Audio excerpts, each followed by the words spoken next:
Good morning students. चलिए, पिछले lecture में हम आपको बतला रहे थे एक्सट्रैक्शन ऑफ कॉपर, जो कि हम आपको रोस्टिंग तक बतला चुके थे, जारन या वर्जन तक। चलिए, आज आपका यह निष्कर्षण कॉपर का खत्म हो जाएगा। रोस्टिंग प्रक्रिया के बाद जब हम उसको ऑक्सीजन की उपस्थिति में गर्म कर लिए और अयस्क को ऑक्साइड्स में परिवर्तित कर दिए, अब मेरा काम रहेगा स्मेल्टिंग। स्मेल्टिंग का मतलब हुआ प्रद्रव। उसको फर्नेस में ले जाकर कार्बन या कोक, सिलिका, CaCO3 इत्यादि को मिलाकर फर्नेस में गर्म करेंगे, जहां आपको जो है धातु वो आपको पिघली अवस्था में प्राप्त हो जाती है। तथा उसके बाद फिर एक अंतिम चरण बच रहा है, वो है आपका प्यूरिफिकेशन। लास्ट में हम प्यूरिफिकेशन कर देंगे इलेक्ट्रोलाइसिस मेथड द्वारा, तो इस प्रकार से हमको शुद्ध कॉपर प्राप्त हो जाएगा। तो चलिए आज चलते हैं। रोस्टिंग के बाद वाला जो चरण है वह है हम मेरा स्मेल्टिंग। स्मेल्टिंग का मतलब हुआ प्रद्रवन।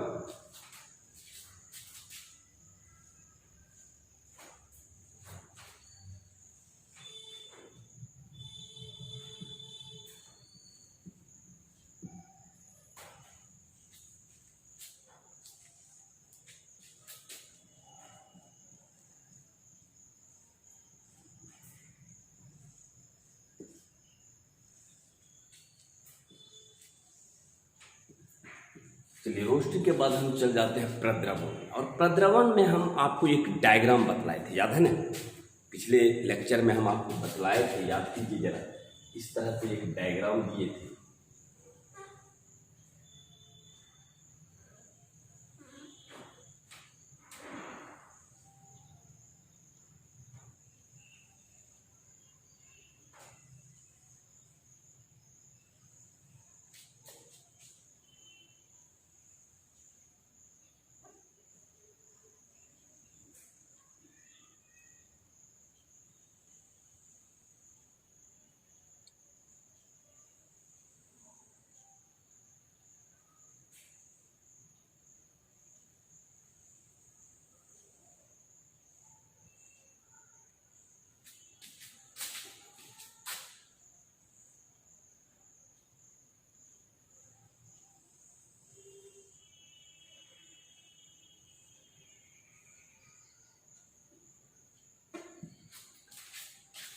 इस तरह का एक डायग्राम बतलाए थे पिछली क्लास में भी आपको। यह आपका फर्नेस है। फर्नेस मतलब हुआ भट्टी, जहां के हम गर्म करेंगे।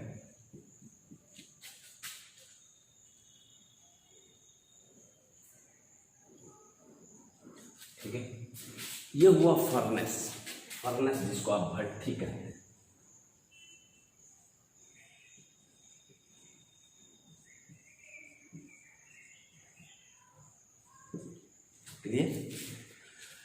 अब मेरा काम क्या रहेगा कि जो आपका रोस्टेड अयस्क मिला रोस्टिंग के फलस्वरूप, उसमें हम क्या करेंगे, कार्बन या कोक, सिलिका, चूना पत्थर इत्यादि को मिलाकर फर्नेस में गिराएंगे और हम गर्म करेंगे उसमें। यहां हम क्या क्या डाल रहे हैं, ये आपका रोस्टेड अयस्क है।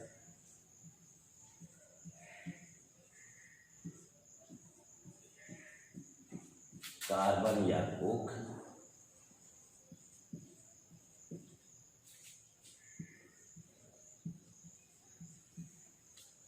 ठीक है,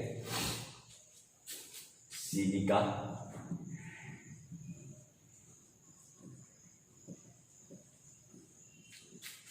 CaCO3,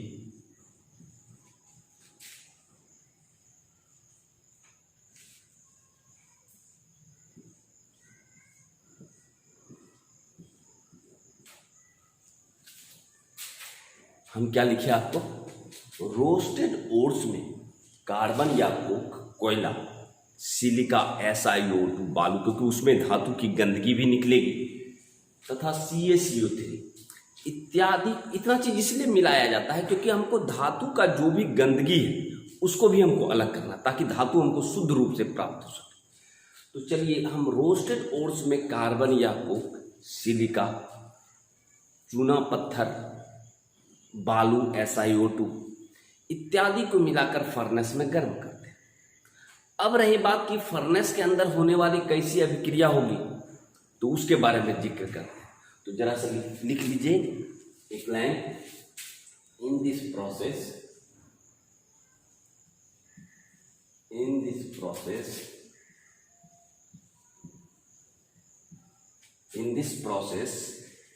roasted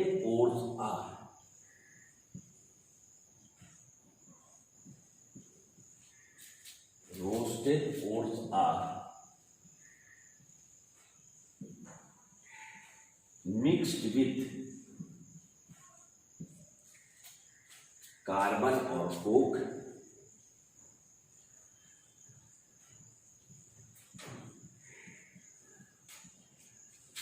silica,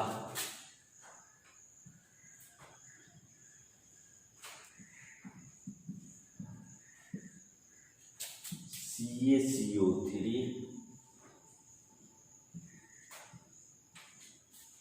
and fed to the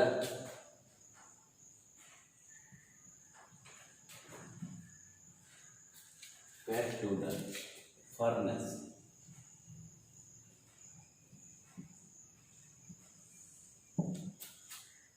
The following reaction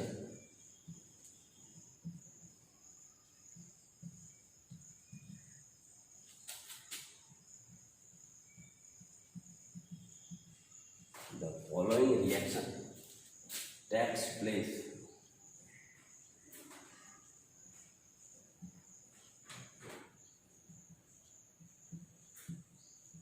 in the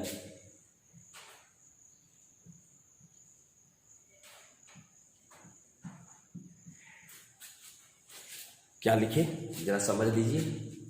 हम लिखे कि in this process roasted ores are mixed with carbon और coke, silica SiO2, CaCO3 etc and fed to the furnace में गिराया जाता है। The following reaction takes place in the furnace, यानी furnace के अंदर होने वाली प्रमुख अभिक्रिया निम्नलिखित। क्लियर? तो चलिए हिंदी में भी लिख लीजिए। इस प्रक्रिया में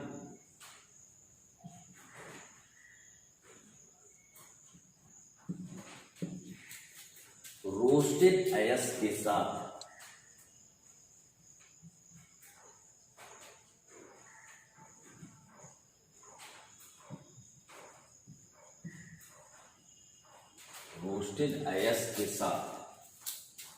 कार्बन या कोक,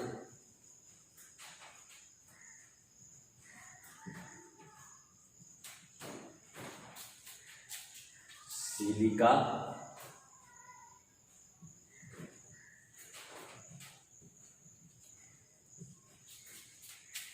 CaCO3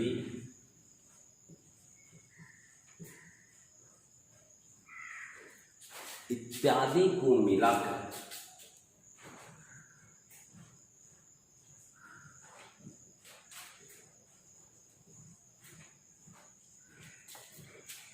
फर्नेस में गिराया जाता है।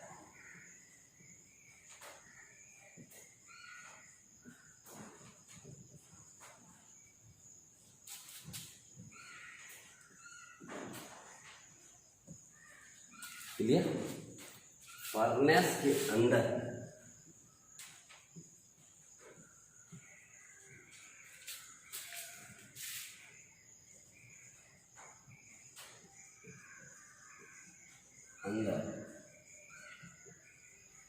होने वाले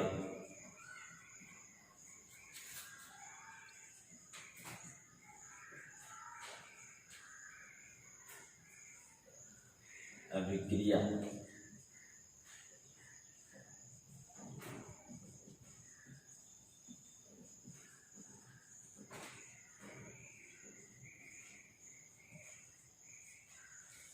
क्या लिखा है आपको, देख लीजिए।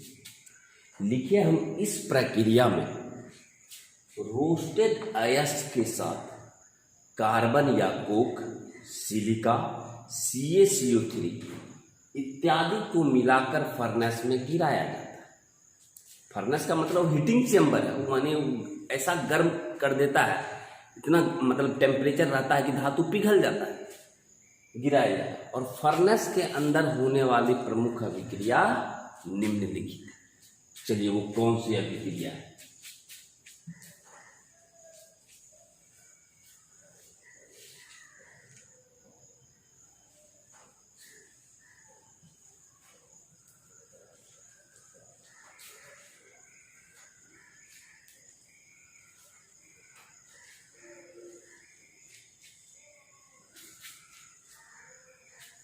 चलिए यहाँ आपको रिएक्शन भी दिखाना जरूरी पड़ेगा, रिएक्शन दिखाना पड़ेगा।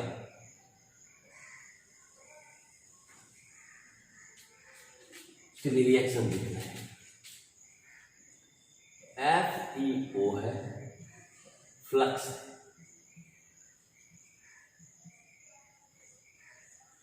और हम आपको पहले भी बतलाए हैं, जब फ्लक्स गैंग के साथ अभिक्रिया करता है तो स्लैग का निर्माण करता है, धातुमल का। धातुमल मीन्स धातु की गंदगी।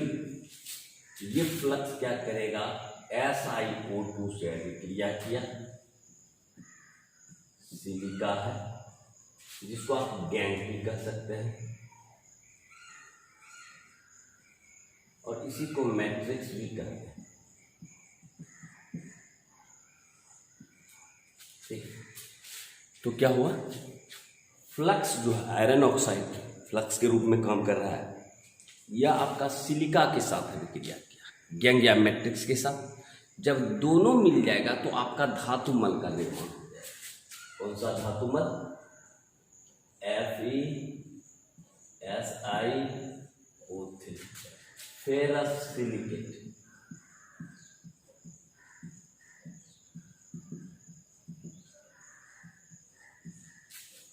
फेरस सिलिकेट बन गया, और इसी को हम कहते हैं क्या? स्लैग। धातु की गंदगी, जो धातु बना उसके ऊपर वह गंदगी तैरता रहेगा। ठीक है, तो ये आपका स्मेल्टिंग के ही दौरान आपका धातुमल का निर्माण होता है। क्लियर? अब रही बात, यहां है आपका, जब आयरन पायराइड का ऑक्सीडेशन आपने किया था तो वहां कॉपर सल्फाइड भी मिला था। यह आपका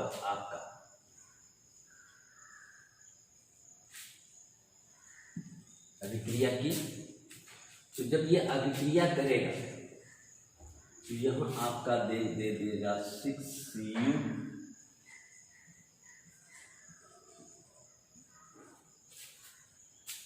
सल्फर डाइऑक्साइड दे दिया, यहां हम लिखे SO2। क्लियर? अब रही बात, ये है आपका कॉपर सल्फाइड,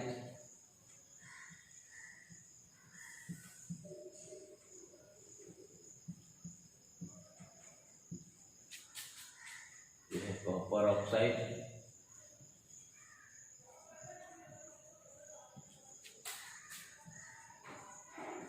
कॉपर,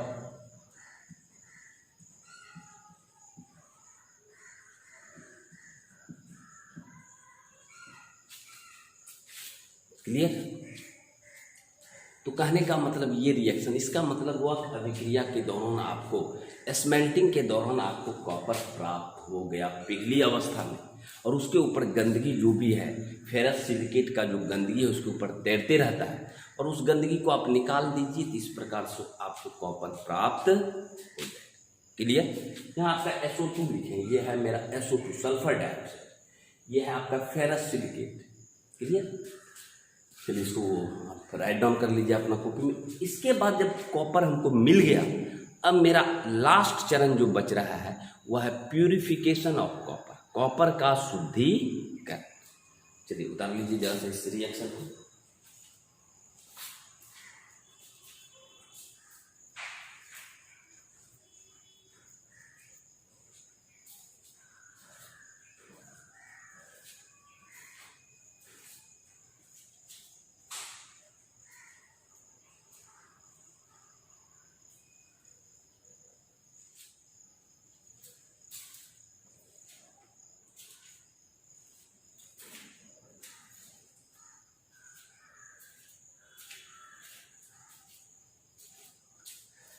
चलिए, जब अब हमको कॉपर मिल गया, अब मेरा काम रहेगा कॉपर का प्यूरिफिकेशन किस विधि द्वारा?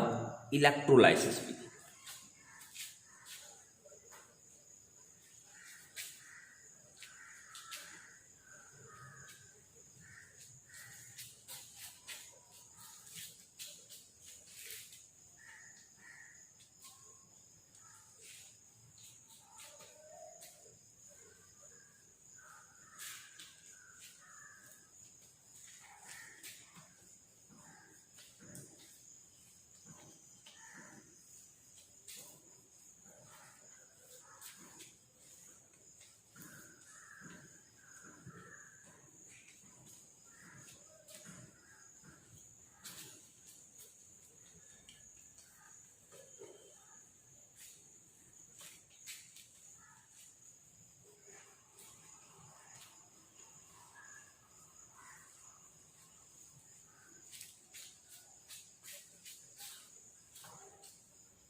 तो चलिए, अब जो आपको कॉपर मिला, अब उसको हम कॉपर को प्यूरिफिकेशन कर देंगे विद्युत विच्छेदन विधि द्वारा।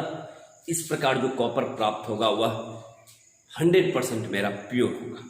ठीक है, तो चलिए नेक्स्ट जो आपका है वह है purification of copper.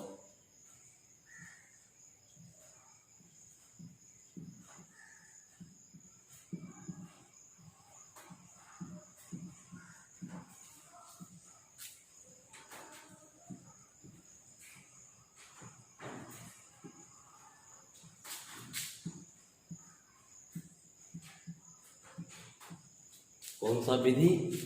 Electrolysis method.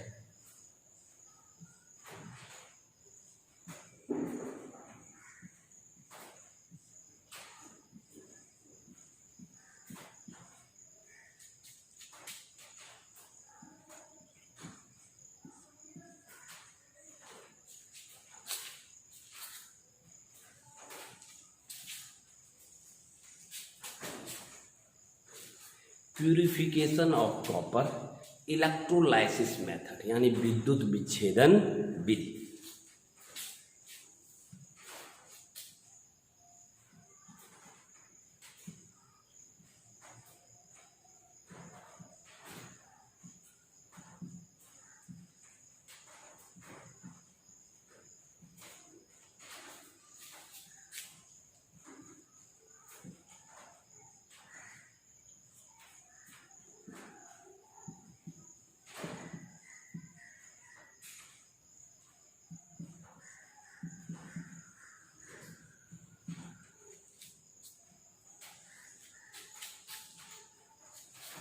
अब हम आपको जिंक के निष्कर्षण में भी बतलाए थे, याद होगा, कि इस प्रक्रिया में शुद्ध धातु का कैथोड तथा अशुद्ध धातु का एनोड लेते हैं तथा धातु के जलीय लवण को इलेक्ट्रोलाइट के रूप में लिया जाता है, और जैसे ही विद्युत धारा प्रवाहित करते हैं तो शुद्ध धातु जो है वो कैथोड पर प्राप्त हो जाता है। हम आपको बतलाए थे, याद कीजिएगा।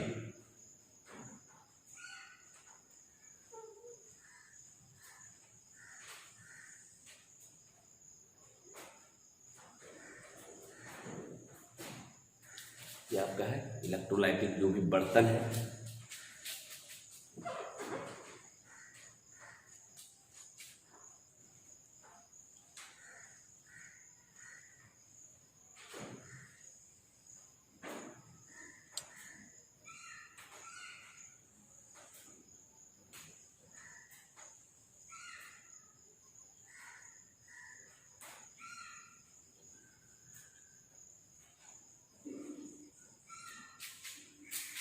ठीक है।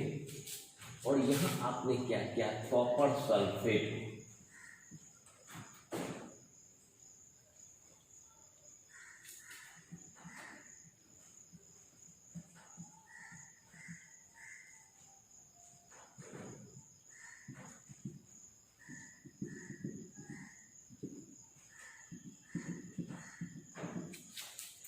विद्युत विच्छेद के रूप में लिया, कॉपर सल्फेट को हमने विद्युत विच्छेद के रूप में लिया। क्लियर। हम विद्युत धारा प्रवाहित किए, तो विद्युत धारा प्रवाहित करने से होगा क्या, ये कॉपर सल्फेट जो है वो विच्छेदित हो जाएगा, आयंस में विच्छेदित हो जाएगा, कैटायन और एनायन। क्लियर।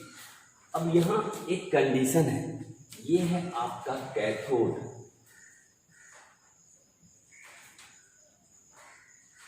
नेगेटिव टर्मिनल, ये है एनोड, पॉजिटिव टर्मिनल। क्लियर। लेकिन हम आपको पहले भी दिखाए हैं कि कैथोड जो है वो होना चाहिए प्योर मेटल का, शुद्ध धातु का, और एनोड होना चाहिए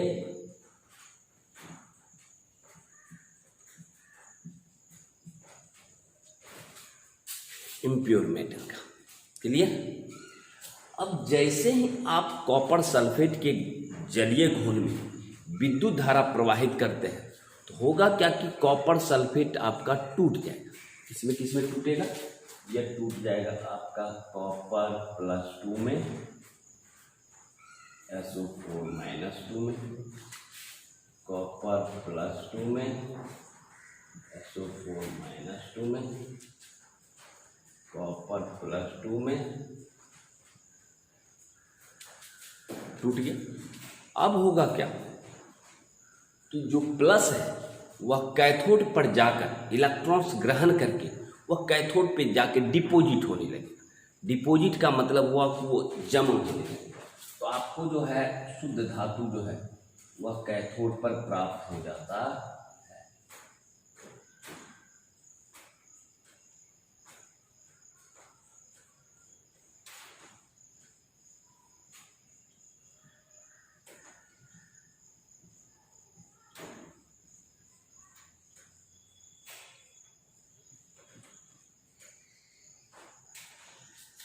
इस तरह से यहाँ जमा हो जाएगा और उसको आप निकाल लीजिए। इस प्रकार से प्राप्त कॉपर जो है वो आपका शुद्ध कॉपर 100% प्योर आपको कॉपर प्राप्त हो जाएगा। ठीक है।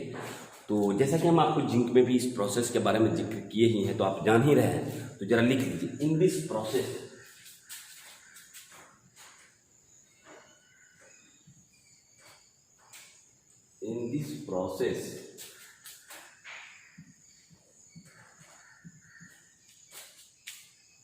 pure matter,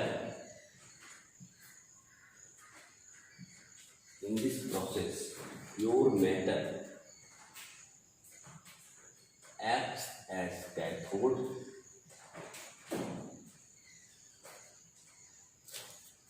and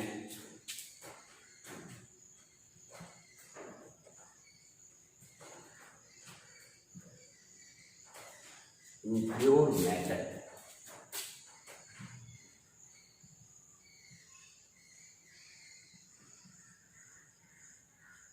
anode. Clear?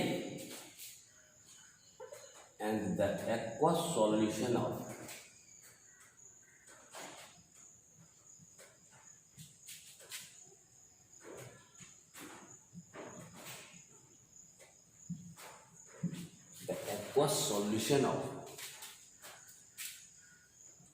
metal salt is metal salt मतलब जैसे आपने लिया copper sulphate is taken as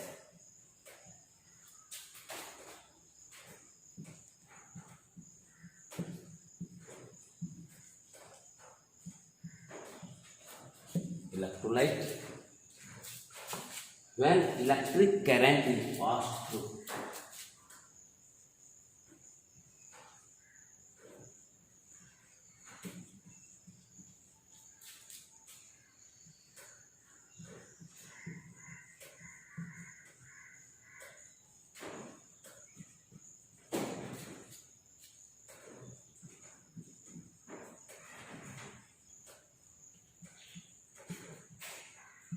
when electric current is passed through them, pure matter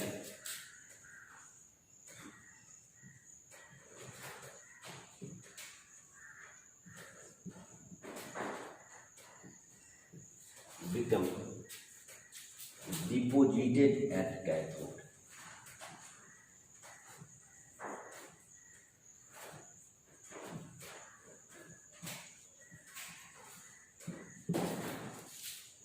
clear?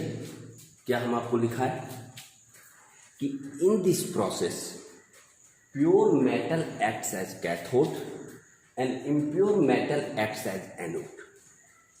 The aqueous solution of metal salts, उसका जलीय घोल copper sulphate is taken as electrolyte. Electrolyte का मतलब विद्युत विच्छेद होता है, जिसके जलीय घोल में विद्युत धारा प्रवाहित करने पर आयंस में विच्छेदित हो जाता है electrolyte. And when electric current is passed through them, pure metal become deposited at cathode। यानी कि जब आप विद्युत धारा प्रवाहित करते हैं तो शुद्ध धातु आपको कैथोड पर प्राप्त होता है।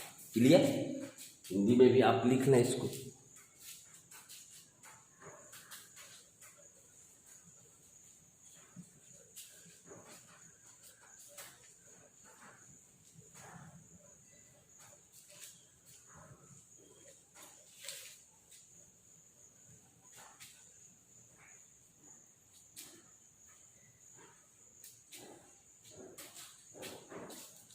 चलिए लिख लीजिए हिंदी में भी। इस प्रक्रिया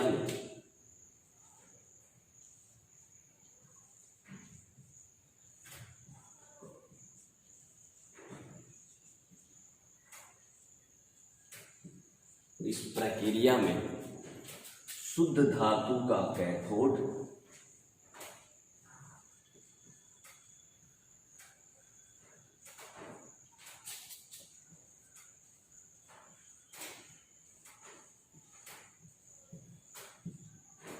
तथा अशुद्ध धातु का एनोड लिया जाता है।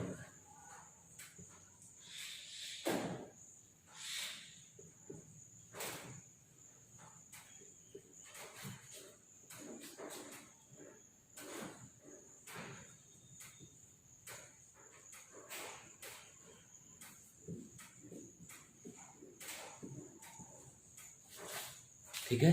इस प्रक्रिया में शुद्ध धातु का कैथोड तथा अशुद्ध धातु का एनोड लिया जाता है। क्लियर? तथा धातु के जलीय लवण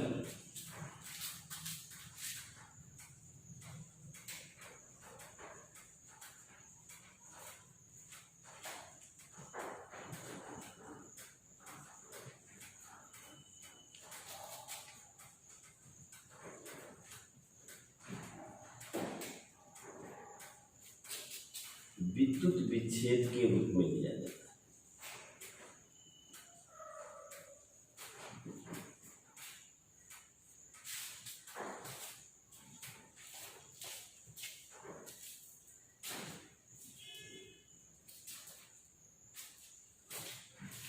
ये लेवल को विद्युत विच्छेद, जिसको आप इलेक्ट्रोलाइट कहते हैं,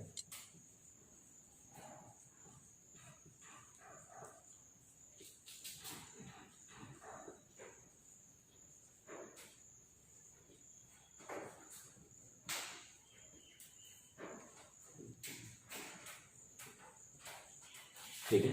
धातु के जलीय लवण को विद्युत विच्छेद के रूप में लिया जाता है।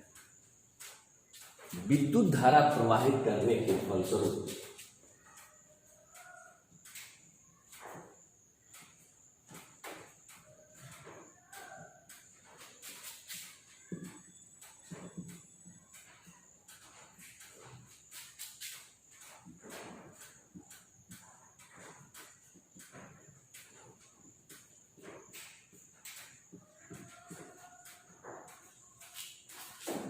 शुद्ध धातु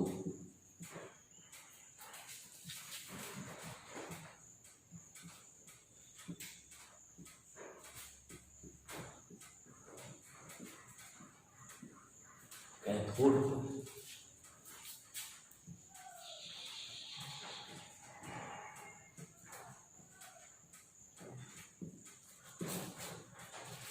तो क्या लिखा है? इस प्रक्रिया में शुद्ध धातु का कैथोड तथा अशुद्ध धातु का एनोड लिया जाता है तथा धातु के जलीय लवण को हम इलेक्ट्रोलाइट के रूप में लेते हैं और जैसे ही विद्युत धारा प्रवाहित करते हैं तो शुद्ध धातु कैथोड पर जाकर जमा होती है। क्लियर? लेकिन यहाँ आपको इसमें रिएक्शन भी आपको दिखलाना होगा कि कैथोड पे कौन सा रिएक्शन हो रहा है और एनोड पे कौन सा रिएक्शन हो रहा है। क्लियर? यहाँ आपको रिएक्शन भी दिखाना पड़ेगा।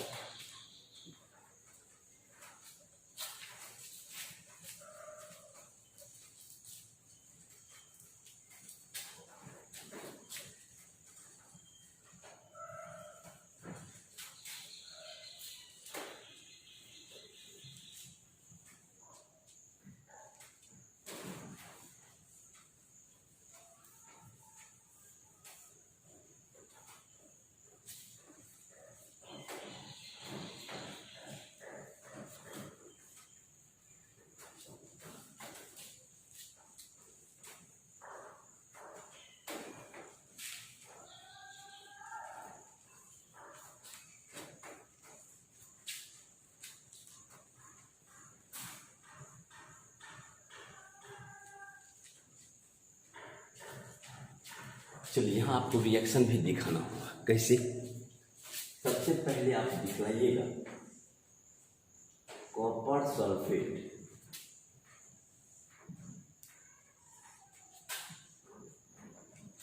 जैसे ही कॉपर सल्फेट इलेक्ट्रोलाइट है, जैसे ही विद्युत धारा प्रवाहित कीजिएगा तो वो आपका टूट जाएगा। यहाँ दिखलाइएगा कि कॉपर +2 में टूट गया, प्लस टूट गया, कैटायन और एनायन में टूट गया। अब यहाँ आप दिखलाइएगा एट कैथोड,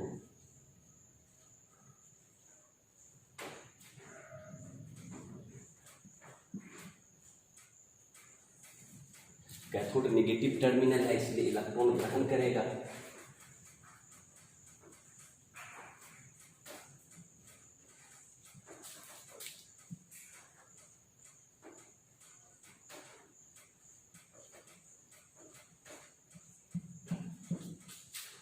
कॉपर एकदम 99% आपका प्योर मिल जाता है। और यहाँ एनोड पर भी रिएक्शन दिखला दीजिएगा।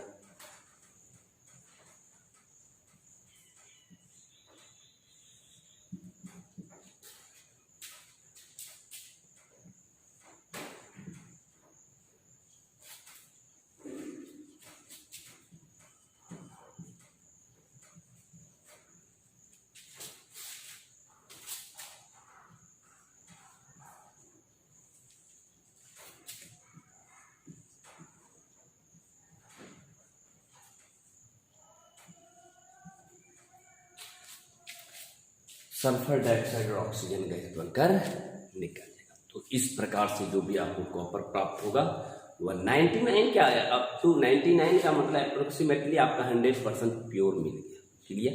तो इस प्रकार से कॉपर का निष्कर्षण आपका खत्म हो गया। तो हम आपको 3 निष्कर्षण बतला चुके, जिंक का, आयरन का और कॉपर का। एक लास्ट जो बच रहा है वो एल्युमिनियम का, वो हम आपको नेक्स्ट लेक्चर, और 2 लेक्चर लगेगा आपका, तो नेक्स्ट 2 लेक्चर में आपका ये चैप्टर एंड हो जाएगा। तो हम अगले नेक्स्ट लेक्चर में हम आपको बतलाएंगे एक्सट्रैक्शन ऑफ एल्युमिनियम का निष्कर्षण। क्लियर? चलिए आज के लिए यहीं तक। Thank you.